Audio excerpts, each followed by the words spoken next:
everyone, and welcome to Soundboard, the leadership series here at HCLTech, where we bring together leaders in transition. Everyone on our panel today here has changed jobs in the last 2 years or has undergone a transformation in their role. Today, we're here to give them the opportunity to share their stories about transition. At some point in our career, we've all experienced change, and it's great to have the opportunity to hear some advice from people who, like those here on our panel. So before we get to the questions, I'd like to start with some introductions. So my name is Sue Laurent, and I'm head of tech vertical marketing here at HCLTech, and I'll be your moderator for the session. Hi, my name is Alicia. I am a director at RSM, and I'm a director specifically for life sciences, and I'm a Microsoft MVP. Hello, I'm David Cartwright, Senior Director of Data Strategy and Insights at the University of Chicago. I'm currently focused on working in the alumni department and helping to raise money for the University of Chicago Endowment. Hi, everyone. This is Sansdeep Gill. I'm based in Seattle and director in RSM Technology Consulting. And my role is primarily focusing on two areas. One, global programs, digital transformation, and I'm also sponsor for our India expansions, and I'm excited to be here. Hello, everyone. My name is Arthur Daly. I am the Senior Director of the Corporate Engagement Center at Case Western Reserve University. Our role has multiple purposes, most specifically research and development, talent attraction and talent upskilling, and community engagement, as well as philanthropy. And I am excited to be here as well today. Thank you. Hey, I'm Alex Cook. I'm a product and marketing leader, and I'm currently in a transition myself. So I'm just in between roles at the moment. I've focused a lot on go-to-market technology and also helping software companies with their products. Thanks, everyone, for those introductions. It's great to meet everyone and great to be here today. Looking forward to hearing everyone about their journeys. So our first question. So change, as we all know, has been pretty constant these days. So how do you approach the challenges in a regular course of career transformation, but especially during these times of unprecedented global disruption? Alicia, if we want to start with you. Yeah, absolutely. So I think that change, the only guarantee in life is change. So I think that we shouldn't be surprised by change. So as we go through our careers, we should just anticipate the change is coming. And actually, change is a healthy thing. So in order for us to navigate change, I think it's important to get curious, lean into the discomfort. So don't be stuck in our ways and say, hey, things have to be a certain way. Start engaging the change, get curious about the change, and embrace it, and let's see what you're going to learn from it. Because inevitably, to get uncomfortable means you're growing. So the actual act of change is a sign of growth. So to be a good leader and to actually transition gracefully into change, into new positions, just embrace it and get curious about it. That's great. Yeah, and thank you so much for bringing up that discomfort, because I think for a lot of people, when you don't feel comfortable, you suddenly then don't feel qualified. And to know that that's really just part of growth is a really great reminder. Thank you for that. So Arthur, how about you? I would say the same exact thing. I think people do get uncomfortable with change, and I think we as a society need to plan on change and being constant. Throughout my career, and I'm sure others on this call, really experience, the downfalls of maybe being downsized out of an organization. But as long as we're preparing for those next opportunities, I think that's important. My suggestion to anyone who may be experiencing or will be experiencing change is prepare for what the future is going to hold in a career. Make sure that you're always upskilling yourself and having those, whether it's industry credentials or whether it's something that you are changing careers completely and changing industries, that you have to be prepared for. And as some of us here are in education is the way to make that change a little more tolerant. Because if we're going into new industries, as I have gone through 3 different industries myself throughout my career, it's important to know that you may not end up in the same place you started with in the industry itself. So I think it's critical to know that change is coming. It always will come, and being prepared for it and having the skill sets to move into a new position or a new industry is vitally important for career success. Awesome. Yes. Thank you so much. Alex, what about you? What are your thoughts on change? Yeah, I think depending upon like changes, like there's always constant change, like people have mentioned. It just depends on the sort of the size or the severity of the change, right? Like how, like, and really how does that ultimately impact both the individual and then also the team, right? To some extent. But I think for me, like change is like when there's larger scale change, there's typically an opportunity for reflection. And is this an opportunity for me to think about like, okay, like, and that reflection could look like, what is my value? What do I value as an individual? Is this still aligning with like me from a personal perspective? Like is where I'm at and where I'm at within my career aligned with my personal goals in terms of what I want to achieve and by when? And an opportunity to really like take stock, take a minute, take a breath, and look after yourself, but at the same time, think about and be intentional around like what your next steps would be. True. And that can be sometimes difficult, right? To pause and be reflective about your next steps, especially when you're blindsided by what might come. How about you, David? Yeah. One of the things that kind of resonates with me around change is that the only thing that people hate more than change is the way things are right now. People are always, complaining about things and wanting things to be different, but still holding back on, hey, this is the way we've always done things, and we're going to continue to do things this way. And I know me in a new role right now, that's one of the things that I've really embraced is sort of the why are you doing it that way? Why are these things happening? There's so many things that I encounter of like, hey, we started this process. It was a one-off 5 years ago, and we're still doing it because nobody bothered to change it, and you get lost in those changes. So I think, we all know that change is constant and always evolving, and it's critical to embrace it and lean into that and just see what you can do.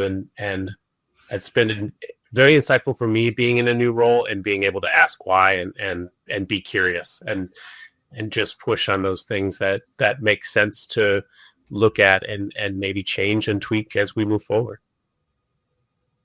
That's awesome. Being able to see the opportunities within change, I think, is so important too. Yeah, very much.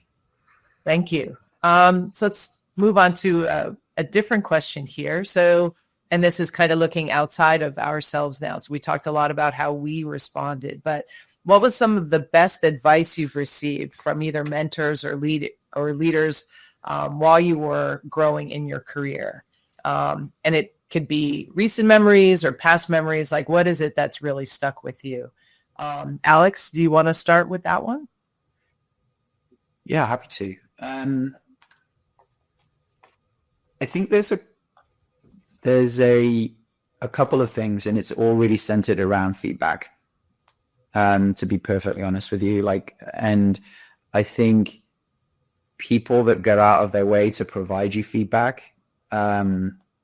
in both a constructive as well as a positive and more reinforcement type feedback, I think is really, really critical. And I think in a timely fashion as well is something that's been the most elevating for me as an individual, and especially within my career, right? Like, I think when I think back to a couple of examples of leaders where they've gone out of their way to, that maybe I don't necessarily report to, right? Have provided me feedback, again, both in a constructive as well as a reinforcing type examples. And I think that gave me it's almost showing the way to some extent, right? Like you can do as many courses or as much learning you want to do around, situational leadership or providing feedback and things like that. But I think people that demonstrate those particular things, and you see that from your peers or others that are in a leadership position, really help to reinforce and show the value of those types of behaviors on the broader team. So, that's really great. I know I was just having a conversation with a colleague the other day about positive feedback. And, especially as our teams are distributed, we miss that opportunity if we're passing someone in the hallway to just casually provide some good positive feedback. So I think as leaders, in transition or not, I think taking that time to provide positive feedback, even in the smallest ways, can mean so much because it helps people to feel seen. And if we're only focused on, even if it's constructive criticism, but still, not the best, criticism, to give those opportunities for just casual, hey, great jobs, even if it's just a text, I think goes a long way. So thank you for that. So let's go, Alicia. How about you? What is some of the best advice you've received? So when going through a transition and just kind of like life in general, I think it's important that we invest in ourselves, and because ultimately, as you go through different transitions, you are the one common denominator across your transitions. So that the more emotionally intelligent we become, the more we lean into change, the more that we grow, do our self-growth, we do that hard internal work, it has a ripple effect across anyone that comes across our path. So we need to make sure that we're operating at a high version of ourselves so that we attract those things. And because I do a lot of stuff in pre-sales and different things like that, people pick up on your energy. They pick up on your presence. They pick up on the words that you use. And to your point earlier, it's about how people feel seen, heard, and understood. So it's really important, but most people aren't born with those kind of gifts. I think it's, for me personally, is something that I've learned to grow. And so I think the best advice for me is to do that hard internal work and grow ourselves internally, so that way it can then ripple effect across the people that are in our path. Great answer. Arthur, how about you? Yeah, mine's going to be a more primitive approach. My father, growing up, my father was a contractor. He was his own independent contractor building houses. And I watched how adversity impacted him when the markets weren't as conducive for home building. Watching him go through that adversity, pivoting when he needed to and getting into some other industries was very helpful. So again, when we talk about great advice, it's really less about the advice I received and watching the actions of individuals when change does occur and when things do take a turn for the worse. The feedback from my father was you work hard every day. When opportunities present themselves, you take advantage of them. And that I've lived by those principles my whole life. When things changed in my world, I just reflect back on my father in those days of, guess what? Things are going to happen. You have to work them out, and you just keep pushing forward. And I think that's what allowed me to have the success I've had in my career as well. Excellent.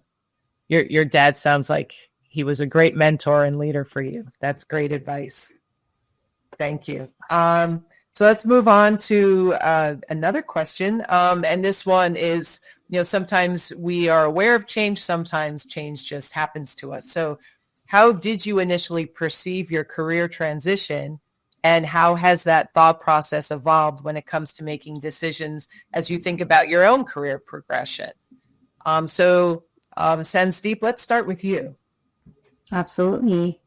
So for me, the first hurdle came when I was starting to find a job.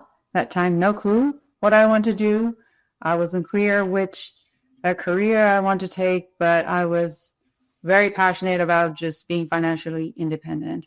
So that was the first hurdle I faced, like finding the first job. But once I got into the industry, then it was pretty much smooth sailing from there onwards, because of the people I was surrounded with and the kind of guidance they have given me.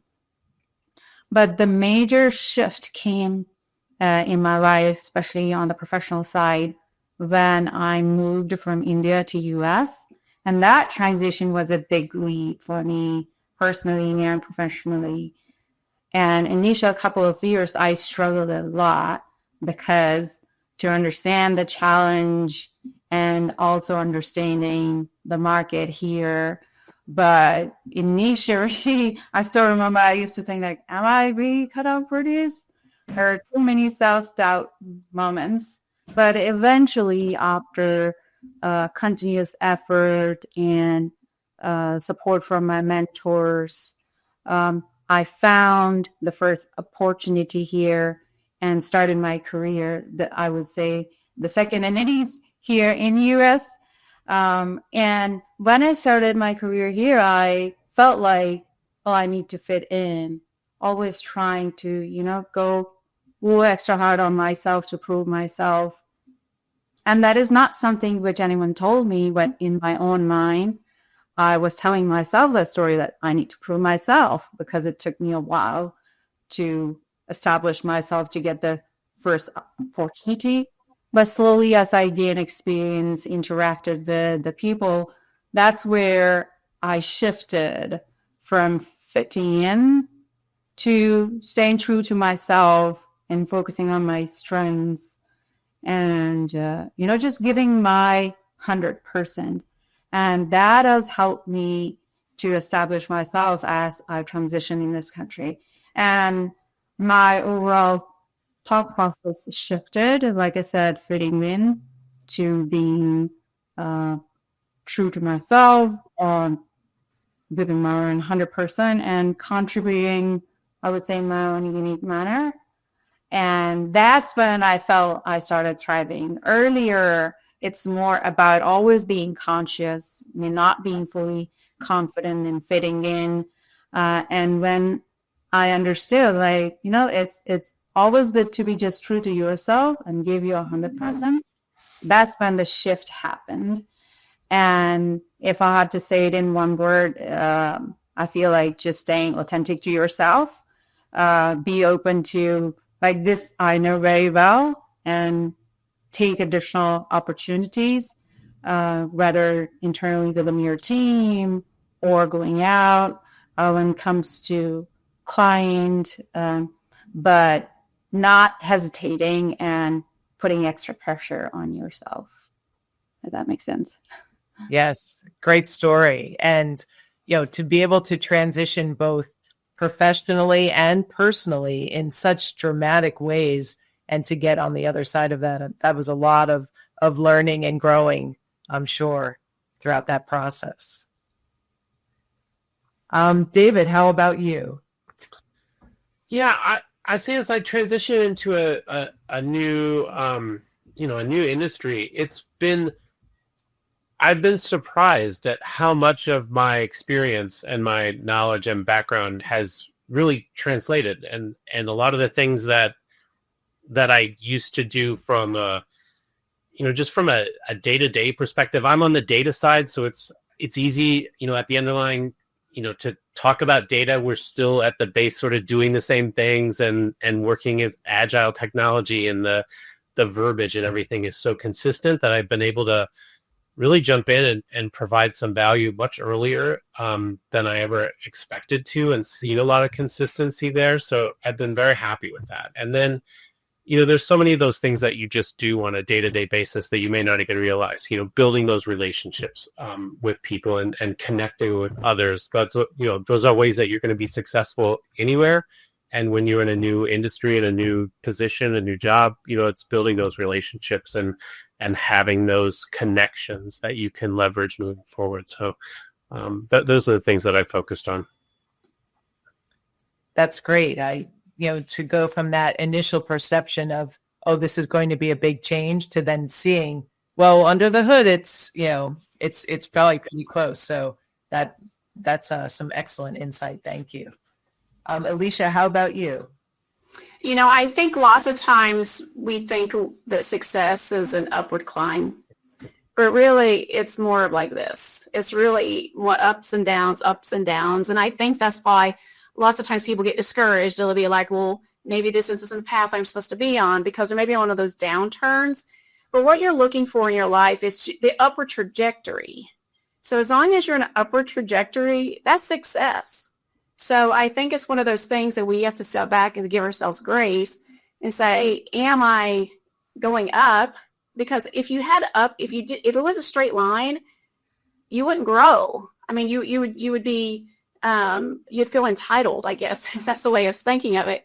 And you wouldn't build the empathy, and you wouldn't build the infrastructure that you needed to even handle the success. Because I think that's what happens to some people. They do have more of that upward trajectory, and they get there without some of the ups and downs, and then they don't know what to do with it, right? Because they hadn't built that internal strength to actually manage the success that they have. So for me, that's one of the big takeaways about any kind of transition in life. Expect the ups and downs and be good with that and learn from those.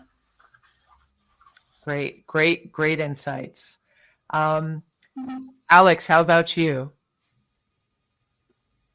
Yeah, I'll kind of dovetail onto some of the other comments, but I think it's really important to. I think it's really important to know your value, right? What do you actually bring to the table? Like, there's intangible, there's soft skills, there's hard skills, et cetera, right? Because to some of the other folks' point as well, like there's a level of transferability of those skills, right? Like within that value, and then what do you, the value that you have, but also what are your values? What are your goals? Like, what are the things that you want to achieve from a personal perspective?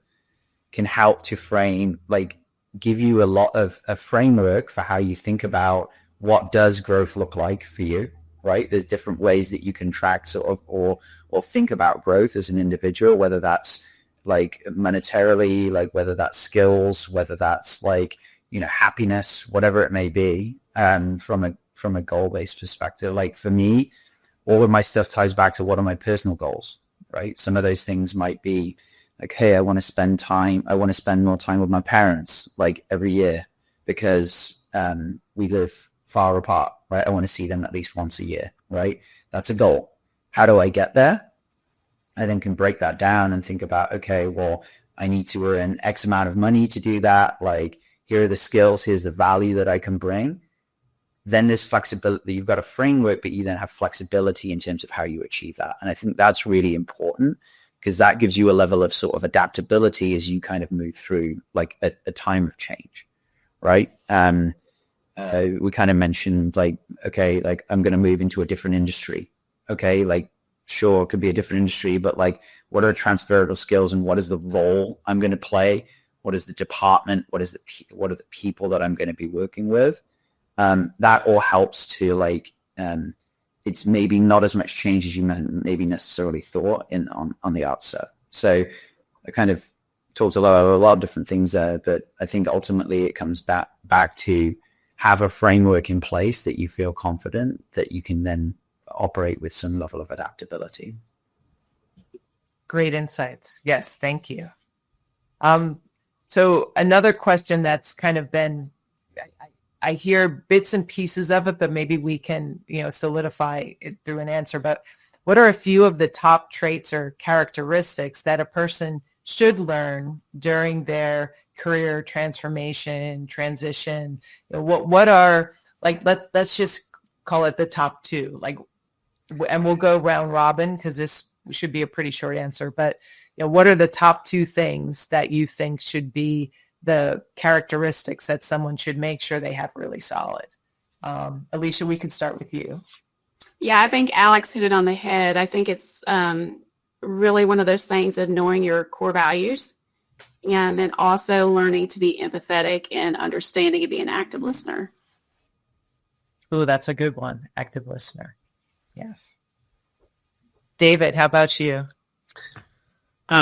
Being curious. I think, being able to ask why, try to understand it, try to get into the weeds of things. I think being curious can really, really help you and take you a long way. And I would, partner that up with not just looking short term, but trying to look long term. We put short term processes in place, but like they may not work in the long term. So always be thinking about how this is going to look, a year from now, 3 years from now, and not just tomorrow to get the immediate problem solved. Great. Thank you. Sansdeep. Yeah, so I will piggyback on the comments I think Arthur shared earlier, pivoting quickly.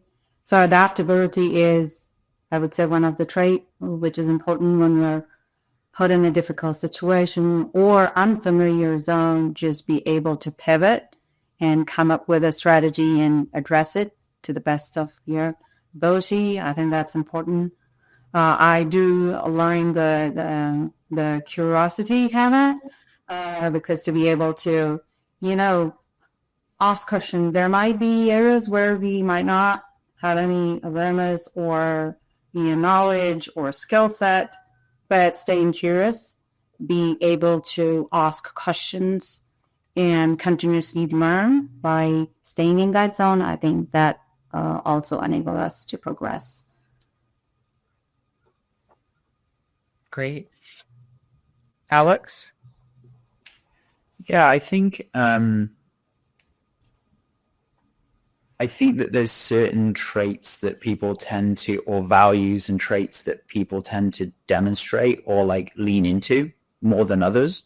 I think be intentional or be aware, have a level of self-awareness as to what those are for you as an individual, I think is the most important, because each one of those has a level of value that you can, that ultimately brings to the table within the environment or the situation that you're in, right?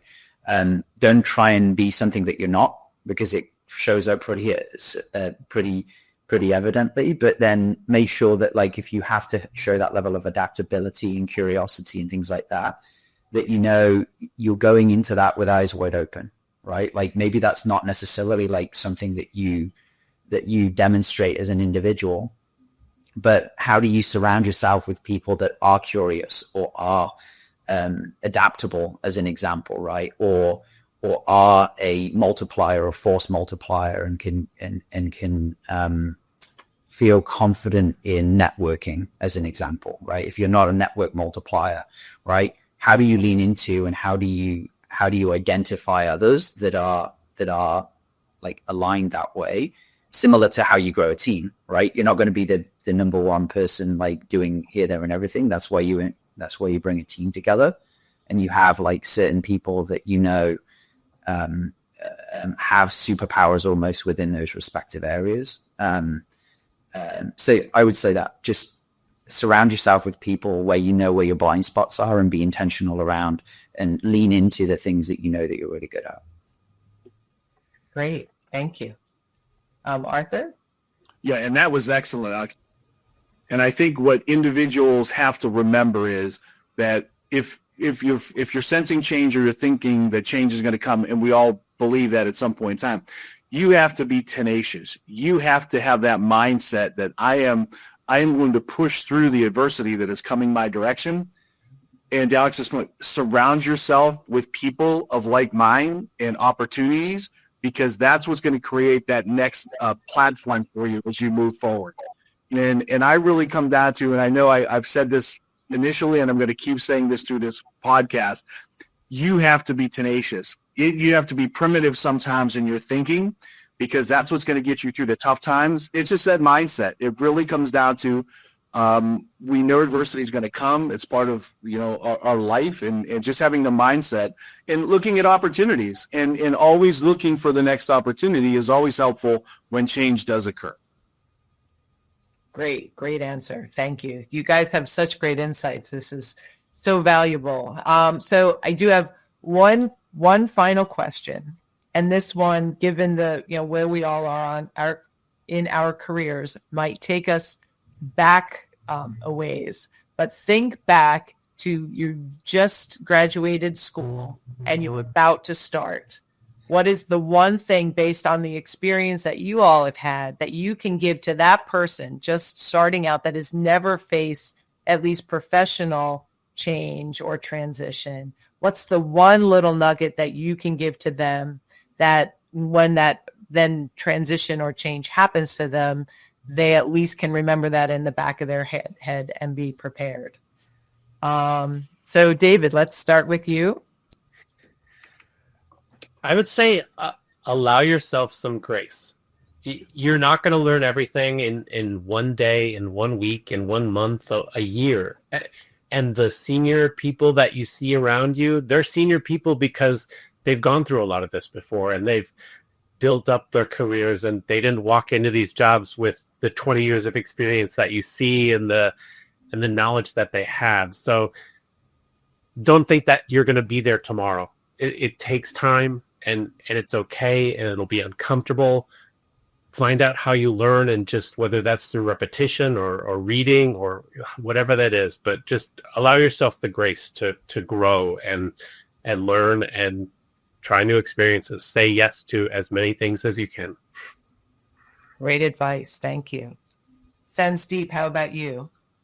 Yeah, I am 100% aligned. What you have mentioned, so staying, I would say, staying comfortable with ambiguity, because we do not know everything when we are starting our career, or at least doing the initial years of our career, and being patient, learn from others, and slowly, as you learn from others, you become more and more clear. But you want to change or you want to stay within the same career path. But I would say just stay comfortable with being uncomfortable, and that will take you a long way. Yes, absolutely. Arthur, how about you? I'm going to follow back up a little bit with what Dave said. Immerse yourself in everything. I mean, when you're younger, you have all the energy in the world. Go do everything you possibly can and find out which paths turn out to be a great path and which ones you say, hey, that's not the way I want to go right now. I think that's critical to anyone who is now moving into their first stages of their career. They've got to just spread themselves out there and really get involved in a lot of things to really find career pathways that may change throughout their time, but immerse yourself in everything you can possibly do. And that's a great learning platform as you move forward in your career. Great advice. Yes. Alicia, how about you? I would say enjoy the journey. I grew up, I'm a planner by nature. And so it's one of those things. I graduated early from high school. I double majored in college. I just really got focused on the thing. And I was always about the goal. And I remember when I started my career, it's like, okay, I want to be here at this age. I want to be here. And then I started realizing that the goal really isn't that sweet, because as soon as you hit the goal, you have another goal, right? And so it was just one of those things. And I remember as I did that a few times, I was like, wait a minute, I need to be enjoying the journey and enjoy today. Give myself permission to be happy today, to enjoy what I'm learning and contributing today. So I would say just give yourself, like other people would say, give yourself the grace. Do what you can. Again, you have all that energy built up. Use it. Figure out what you like, what you don't like. Figure out what gives you energy and what sucks energy from you. So I do a lot of like internal mentoring and stuff like that to our new hires right out of college. And I said, guys, as you start your process, figure out what gives you energy and what depletes you.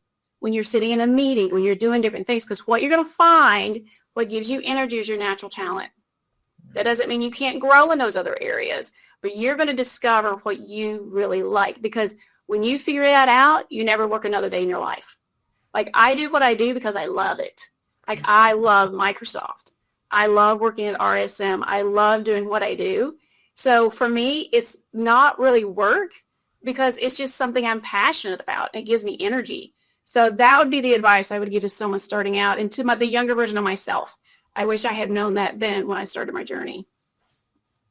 That's excellent advice. And especially being able to identify what gives you energy is something that we all can do naturally. You don't have to take a course or grow in your career to a certain point. It's just a feeling. So yeah, and it's fun. I have the same passion, and I was lucky enough to get into marketing right out of school, and found, not purposefully, but yeah, that gave me the energy. And I'm like, oh, I'm never leaving this career path in my life. So yes, I completely agree with that. Thank you.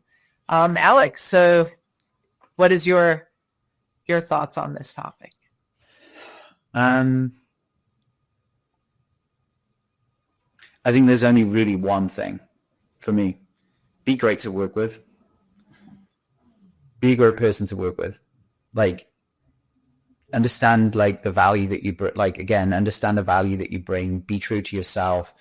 Be early on in your career, take big risks, because like you grow the most when you take the biggest risk, and you put yourself in a uncomfortable situation. Sansdeep kind of has done that, right? She's moved from one country to another. I got a lot of value out of doing that myself. You know, Arthur said, you know, like when the challenges come up or where the opportunities come up, go and take them, right? Lean into those, even though you don't necessarily, you may feel uncomfortable or not confident necessarily. Just fake it till you make it to some extent in those kind of scenarios. But ultimately, just be a good person to work with. Like, the network and the people that you work with early on in your career will remember you for the rest of their, like, will remember you for the rest of the career, and you'll probably be friends with them for life to some extent, right? Like, and you never know, like, you may end up working together again at that point. And I think that that's, if you put that sort of mindset up front, that's going to travel with you throughout your career. And it's how it's how I've managed to have the success that I've had within my career, is by doing exactly that. I know there's people that I've worked with 20 years ago that I could pick up the phone and it would be like we'd never stop talking with one another. And I have a lot of pride in that. That's something that I value a lot. But it's also come home to roost when, you know, things are not necessarily as easy or become more challenging, right? Or you want to, you know, potentially work with those people again. So. Great advice. Especially when you're starting out in your career and being easy to work with, because then you'll get pulled into projects. You'll get, you know, introduced to people. And that doesn't mean like you have to, you know, lay down and take whatever. Like if someone's not being nice to you, that doesn't mean, you know, I know that's not what you meant. It's being that person that wants to make the connections and real connections. So that's excellent advice, and a great way for us to wrap up our session. I want to thank everyone for attending today. We got a lot of great advice out of all of you that I think will be really helpful to our audience. I want to thank you all again for taking the time out of your busy schedules, and enjoy the rest of your day. Thank you so much.